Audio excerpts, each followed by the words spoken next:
Let me ask you a question. Is your Wi-Fi router in the right spot? It sounds like a simple question, doesn't it? But the answer? Well, it could completely change your internet experience at home. And the best part? The fix might be 100% free. I'm pretty sure this is going to sound familiar. You're paying good money for fast internet, right? But then, right when you need it the most, you're streaming a movie, downloading a huge file, trying to get on a video call, you get this, the dreaded spinning wheel of buffering. It's got to be one of the most frustrating tech problems out there. But what if I told you the solution wasn't calling your internet provider to upgrade to an even more expensive plan? What if you didn't have to mess with any complicated settings? What if the number one thief of your Wi-Fi speed has been hiding right in plain sight this whole time? Okay, let's really dive into this. Because for most of us, the problem isn't the speed of the internet coming into our homes. The problem is what happens to that signal inside our homes. You see, it's not really about speed, it's all about location. So here's the fundamental idea you gotta get. Your Wi-Fi router is basically its own little personal radio station. It's broadcasting your internet connection out into your home using radio waves. And you know how your car radio cuts out when you drive through a tunnel? It's the exact same idea.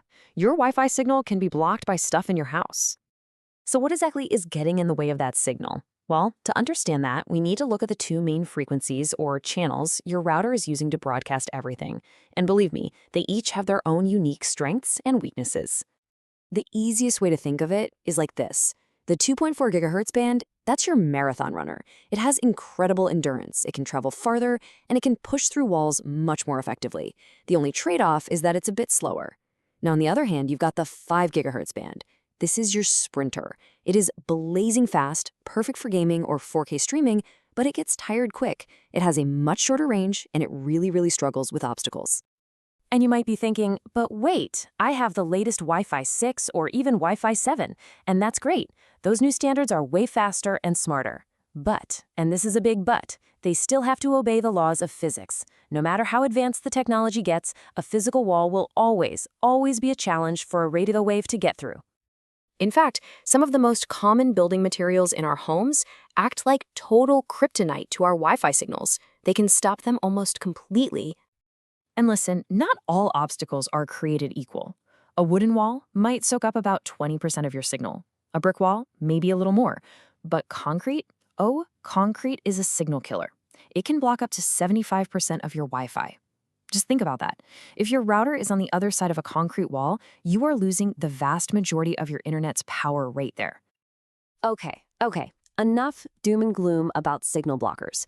Let's switch gears and talk about the solution. It is time to find that perfect sweet spot in your home and let your Wi-Fi signal truly shine. Here is the single best way to think about this, I promise. Your Wi-Fi router is like a lamp. You wouldn't hide a lamp in a closet and then expect it to light up the whole house, would you? Of course not. You'd put it somewhere central and open. Your Wi-Fi signal works the exact same way. So here it is, your 4-step checklist for a free, instant Wi-Fi upgrade. First, go central. Get that router as close to the middle of your home as you possibly can. Second, get it high. Wi-Fi signals radiate outwards and slightly downwards, so a bookshelf is way better than the floor. Third, keep it out in the open. Do not tuck it behind a TV or stuff it inside a cabinet. And finally, if you have antennas, point them straight up for the widest possible coverage. But what happens if you do all that and you still have that one back bedroom or that basement office where the signal just dies? The truth is, sometimes, especially in larger or just oddly shaped homes, one router just isn't enough. So it's time to talk about conquering those dead zones for good. This is where a mesh Wi-Fi system comes into play. Now, this is not just a simple signal booster. It's a team of devices. They're called nodes that you place around your home. And they all work together to create one giant, seamless Wi-Fi network that covers every single corner of your house. So who actually needs one of these? Well, if you've got a larger home, say over 2,000 square feet, or you have multiple floors, it's a total game changer. It's also the best solution for homes with those signal-killing brick or concrete walls we talked about, or if you just have a ton of smart home devices all competing for bandwidth.